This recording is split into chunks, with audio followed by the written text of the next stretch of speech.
اس کی حالت کافی خراب تھی۔ اس نے کسی سے کچھ نہ کہا۔ شادی کو 4 سال گزر گئے لیکن اولاد نہ ہوئی۔ ان 4 سالوں میں کوئی ایسی سانس نہیں تھی جب کبھی سکون ملا ہو۔ جب نئے گھر کا کام شروع ہوا، وہ مزدوروں کی طرح کام کرنے لگی۔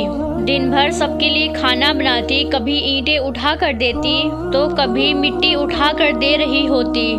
4 مہینے اس نے مزدوری کی، گھر تیار ہو گیا۔ شوہر کے ساتھ رہتے ہوئے بھی وہ شوہر سے دور تھی۔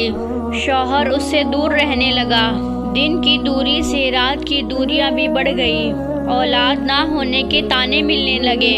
ایک ڈر سا اسے ستانے لگا۔ کچھ دنوں سے اس سے چھپ کر شوہر کی دوسری شادی ہونے کی بات ہونے لگی۔ اسے لگ رہا تھا کچھ تو غلط ہو رہا ہے۔ اس کو ایک ڈر تھا کہ شوہر مجھے دور نہ کر دے۔ لیکن جیٹھانی کی چھوٹی بیٹی نے بتایا، چاچی امی کہہ رہی تھی چاچو کی شادی کرنی ہے، نئی چاچی لے کر آنی ہے۔ بیوی سمجھ گئی کہ کوئی قیامت ٹوٹنے والی ہے، لیکن وہ چپ تھی۔ شوہر کمرے میں بیٹھا، چہرے پر کریم لگا رہا تھا۔ بیوی اس کے پاس گئی، کہنے لگی آج کل آپ بہت کریم لگا رہے ہیں، بہت خوبصورت لگ رہے ہیں۔ بیوی شوہر کے کندھے پر سر رکھ کر بتا رہی تھی، آپ خوش رہے ہمیشہ۔ میں نماز پڑھ کر آپ کے لیے آپ کی لمبی عمر کی دعا مانگتی ہوں۔ آپ کے ساتھ میرا سب کچھ ہے۔ جیسے وہ ایک درد دل میں رکھ کر خود کو سمجھا رہی ہو۔ اور وہ دن آ گیا جب لڑکی والے شوہر کے گھر آئے۔ ساس نے بیوی سے سختی سے کہا، تم کھانا بناؤ اور اپنے کمرے میں چلی جاؤ، کسی کے سامنے نہیں آنا۔ وہ اتنی بے رخی سمجھ رہی تھی۔ اس نے شادی کے بعد ایک کام تو سیکھ لیا تھا، درد کو چھپانا، خاموشی سے رونا اور کسی سے شکوہ نہ کرنا۔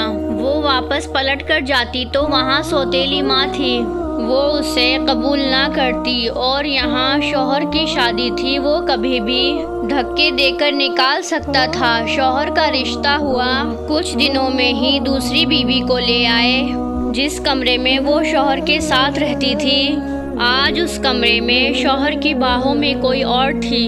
اسے الگ کمرہ دے دیا گیا۔ وہ حسرت بھری نگاہوں سے دیکھتی تھی۔ شوہر اپنی دوسری بیوی کو گھمانے گوا لے گیا۔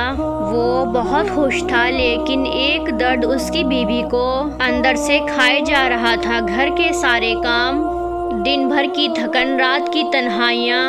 نئی دلہن کو سب بہت پیار کرتے تھے، لیکن پہلی بیوی اسے یہ سب تکلیف اندر سے کھائی جا رہی تھی۔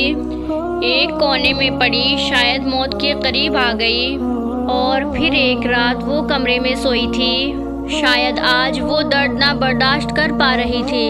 سر کا درد بہت شدید تھا۔ وہ سر پر دونوں ہاتھ رکھے چیخنے لگی۔ سب اپنے اپنے کمرے میں سوئے ہوئے تھے۔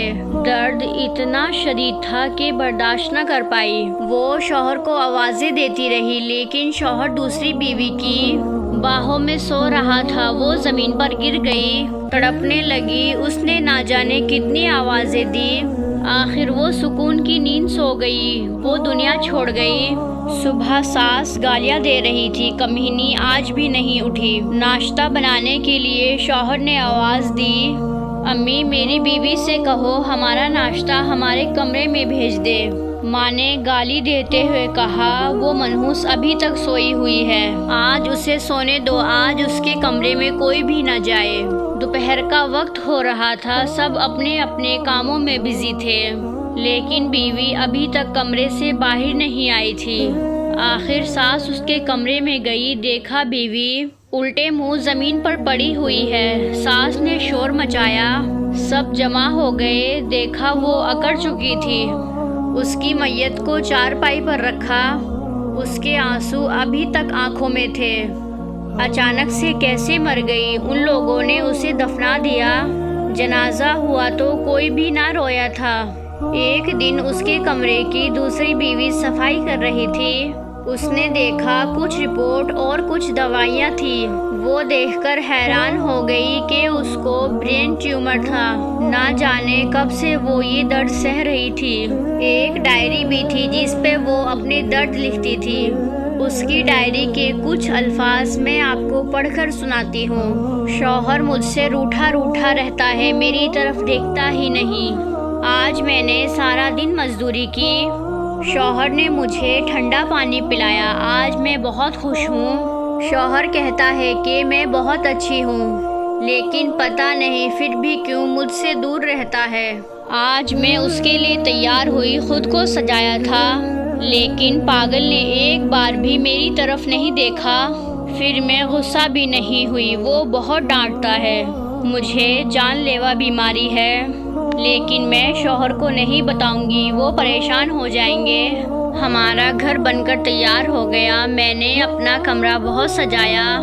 شوہر کی شادی کر رہے ہیں، اگر مجھے گھر سے نکالا تو میں کہاں جاؤں گی؟ میرا تو کوئی ہے بھی نہیں، بس نوکرانی بن کر مرنے تک یہیں رہوں گی۔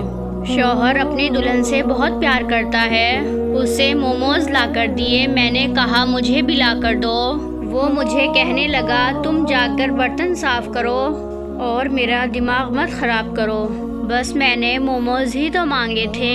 آج صبح سے میری سانس رک رہی ہے، ایسا لگ رہا ہے میرا وقت قریب آ گیا، کاش کہ میں شوہر کی باہوں میں مر سکتی، کاش کہ میرا شوہر میرا درد سمجھتا، مجھے سینے سے لگاتا، میں سکون سے مر جاتی۔ میرا شوہر، اگر آپ کبھی یہ ڈائری پڑھیں تو خود کو میری موت کا ذمہ دار نہ ٹھہرانا، میں بہت محبت کرتی ہوں آپ سے، میں بس نصیب سے ہار گئی، شاید میری قسمت میں خوشیاں نہیں لکھی تھی۔ اور ہاں پاگل، موموز ہی تو مانگے تھے، بہت کنجوس ہو تم، مجھے لا کر دے دیتے تو کیا ہو جاتا، ڈانٹنے کی کیا ضرورت تھی، اپنی دوسری بیوی کا خیال رکھنا۔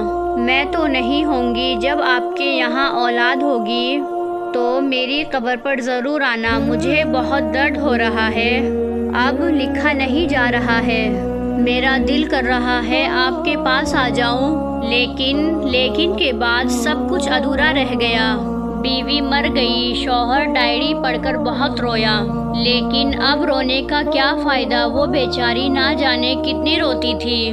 اس کی قبر پر اس کی پاؤں کی طرف بیٹھ کر اس سے معافی مانگنے لگا، لیکن اب معافی مانگتا ہے یا کچھ بھی کرتا ہے، اب وہ کہاں لوٹ کر آنے والی تھی، نہ جانے کیا پتا کتنی بہن بیٹیاں ایسی ہوں گی اپنے ہم سفر کے ظلم پر زندگی جی رہی ہیں، وہ بہت درد سہتی ہیں لیکن شکوہ نہیں کرتی۔